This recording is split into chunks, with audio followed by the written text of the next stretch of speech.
Heidi Kaizen from Hen and Chick Studio, but I am not at the store. But we are so glad to have you here this evening. Again, I'm Heidi. I'm from Hen and Chick Studio.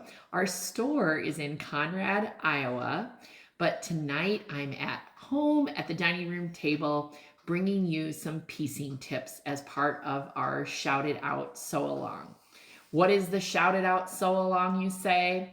Well, first of all, there is a free pattern that we have as a download called Shout It Out. And you can go to the website, henandchickstudio.com/shout it out, and you're going to find everything you need to know about the Shout It Out Sew Along. But if you are familiar with Comment Sold, you can type in Sold 101 in the comments and you'll be able to add that to your cart. And it'll look like it's $1, but when you get to our website, you will actually check out for $0. It is a free download, okay? And it'll end up in your inbox. By all means, just like with any other of our videos, we love to know where you are watching from. So absolutely, in the comments tonight, tell us where you're watching from. We would love to know. I always think it is wonderful that we are reaching coast to coast. And as part of the Shout It Out Sew Along, which started a couple of weeks ago and runs through June 2nd. That's the date for uploading your finished tops if you want to be part of our award ceremony. We have been doing a Shout It Out question of the day. And some of our questions are serious, some are not so serious. And the other day was, what's your favorite type of donut and where do you, like to get those? And we have recommendations from across the country as to where you can get your donut.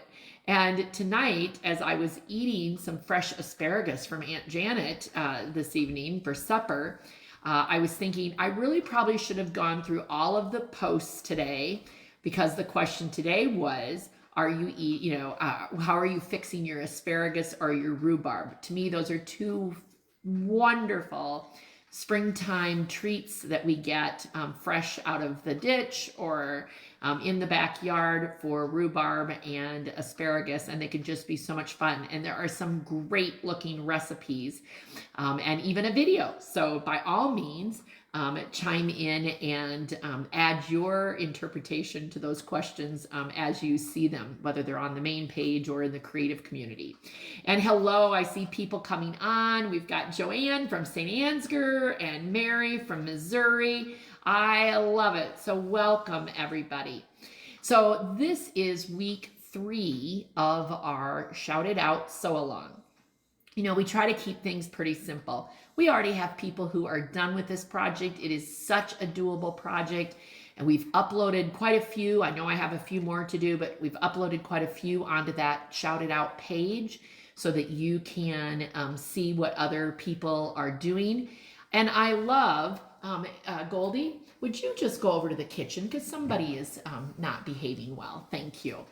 That would be the four-legged friend that had her paws up on the counter smelling the asparagus. I think she was wanting some. It's so good.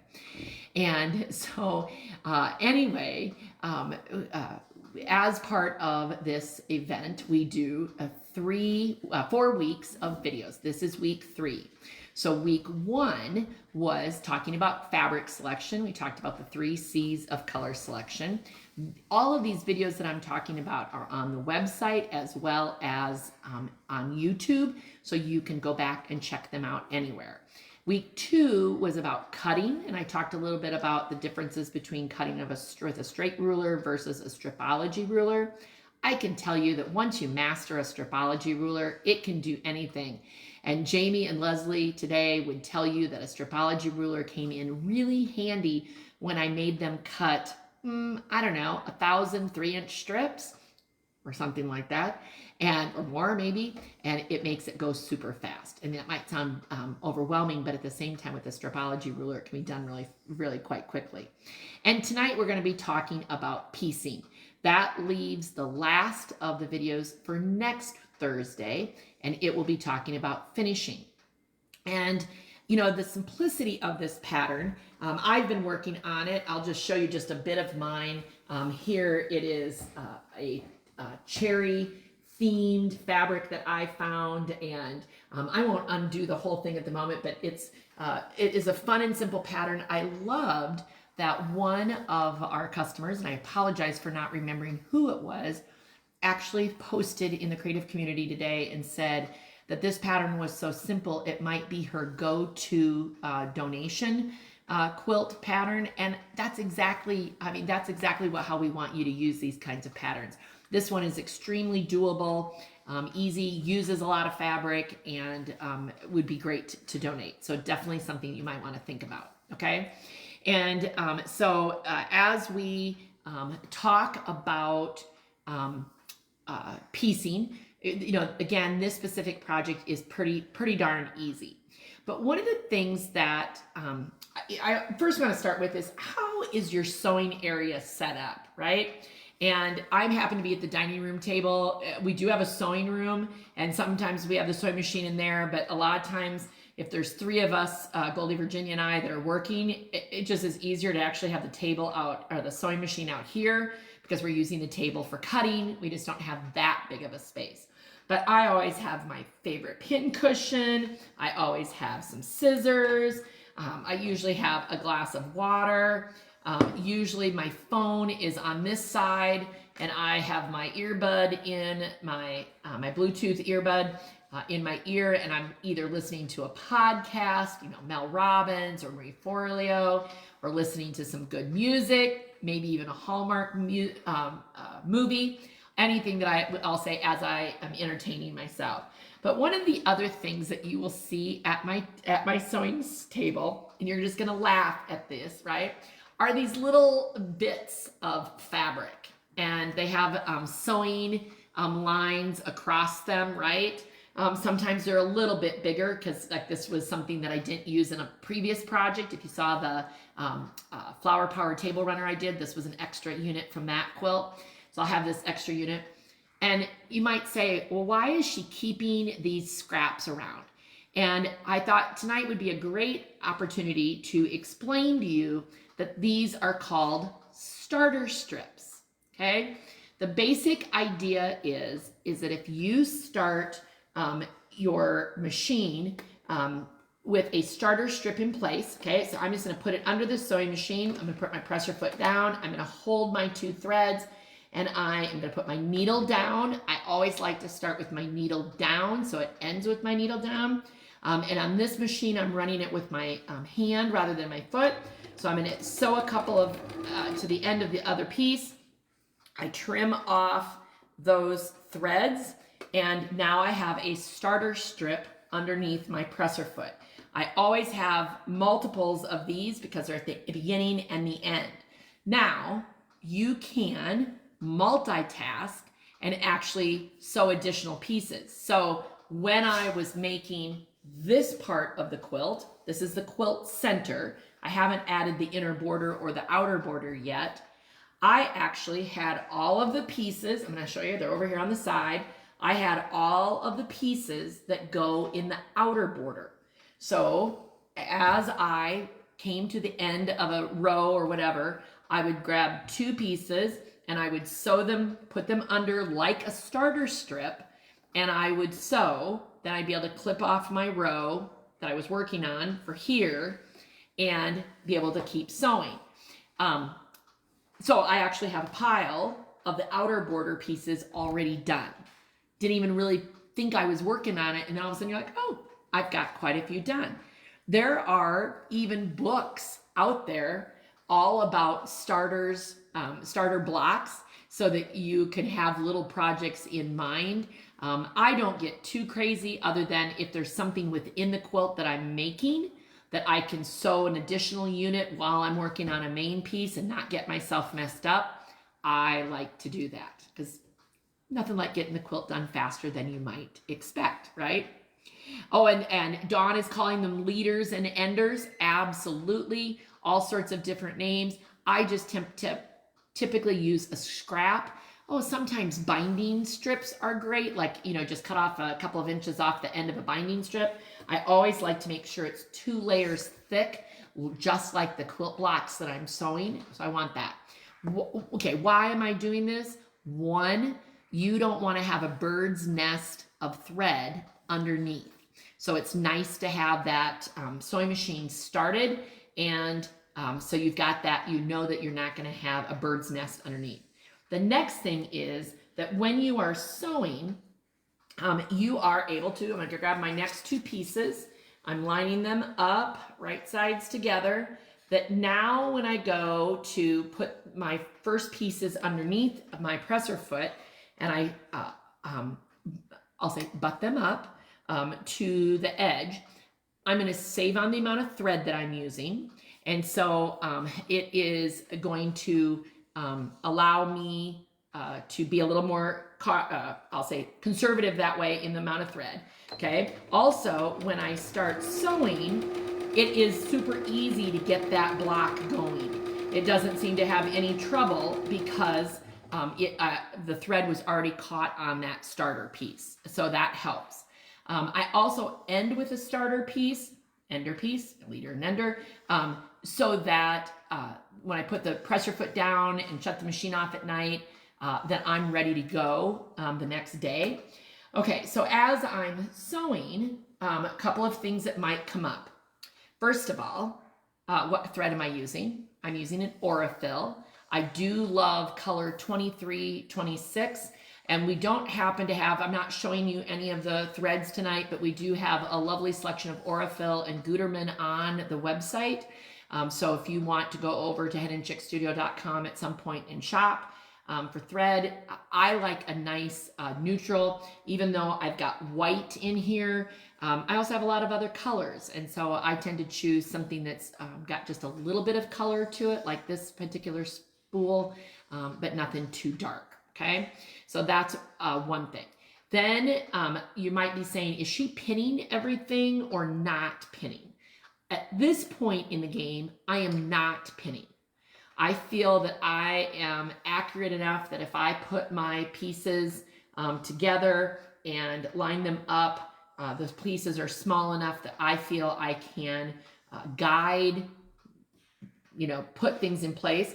I am using a 1/4 inch seam, super critical. There are a couple tools I want to tell you about if you do not know how to get a 1/4 inch.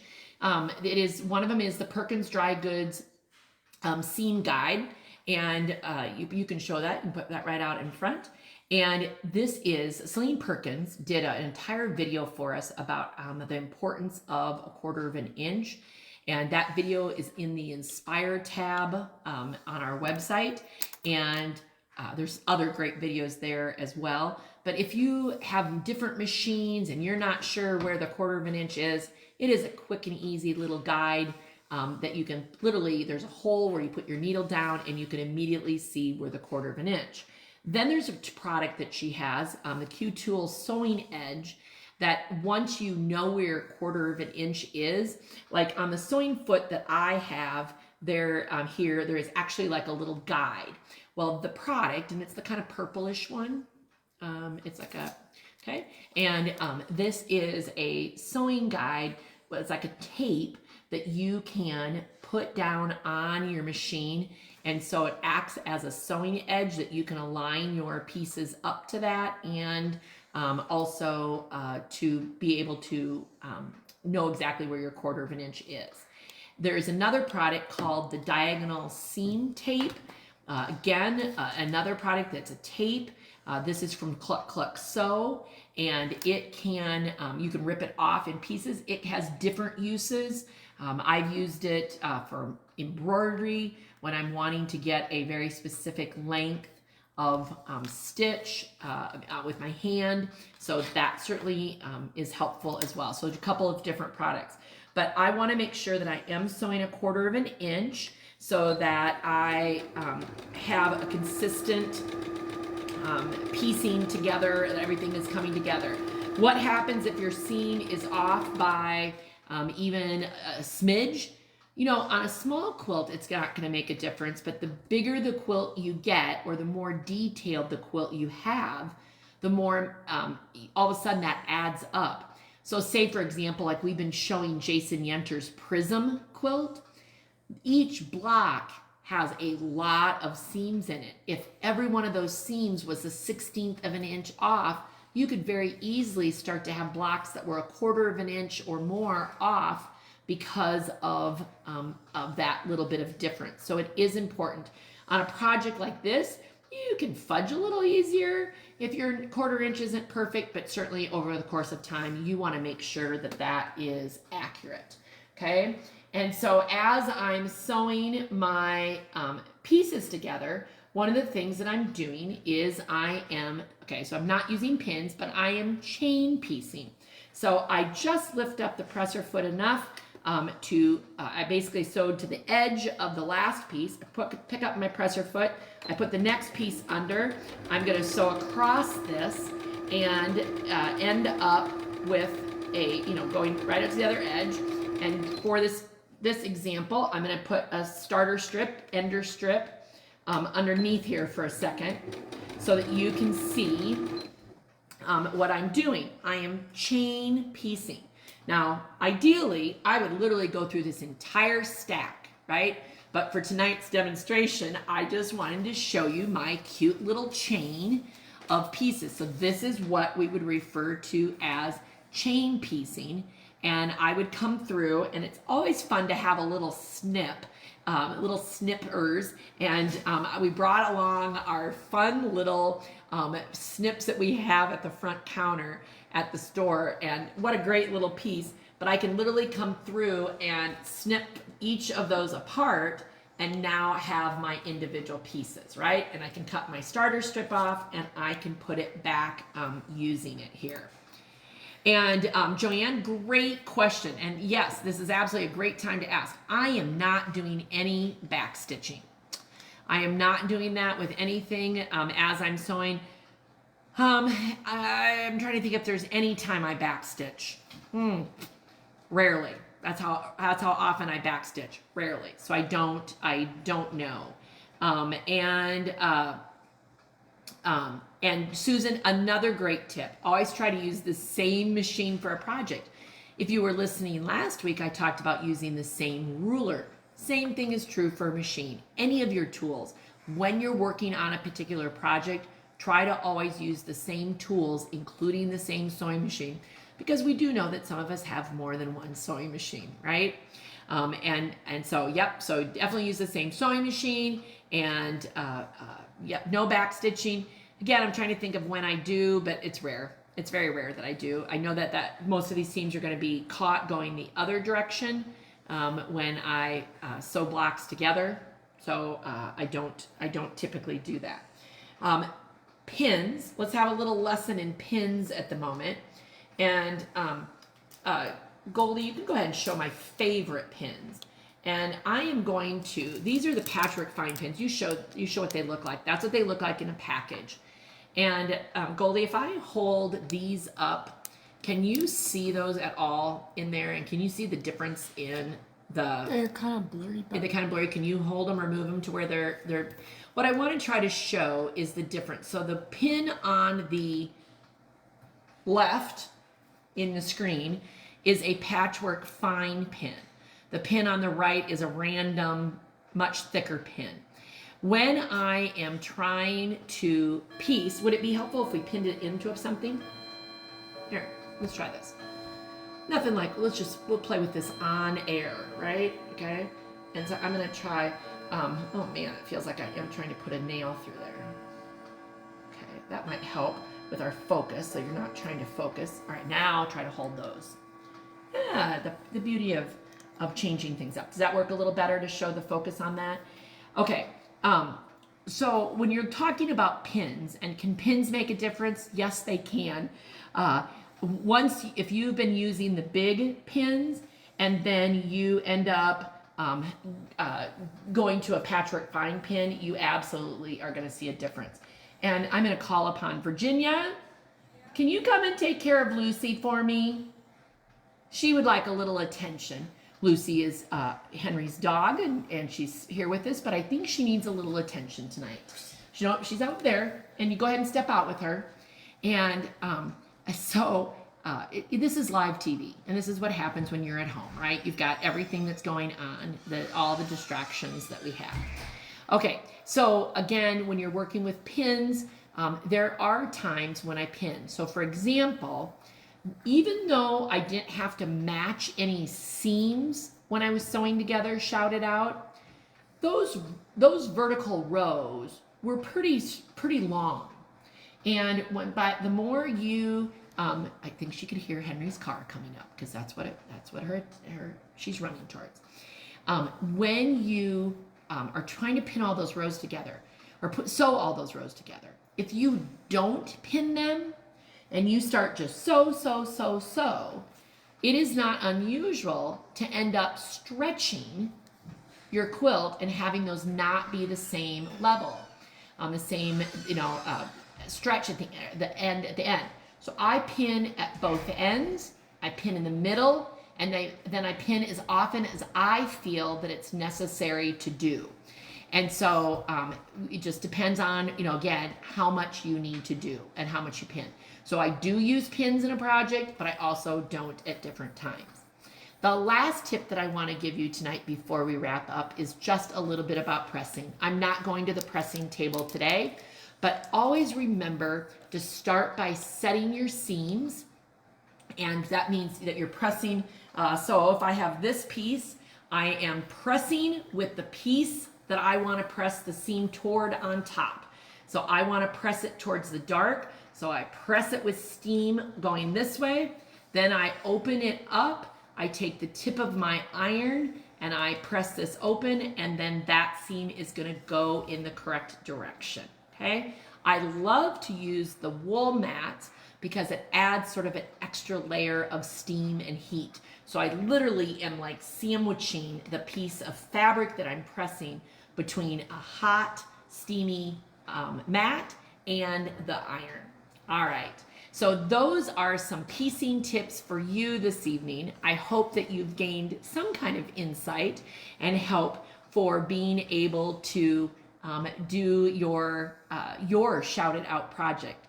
So if you've got any questions, don't ever hesitate to ask us. But of course, we would love to see you post your version of the Shout It Out project in the creative community, and then be sure to upload it by June 2nd on the Shout It Out webpage. All right, everybody, have a great evening, and until the next time we see you,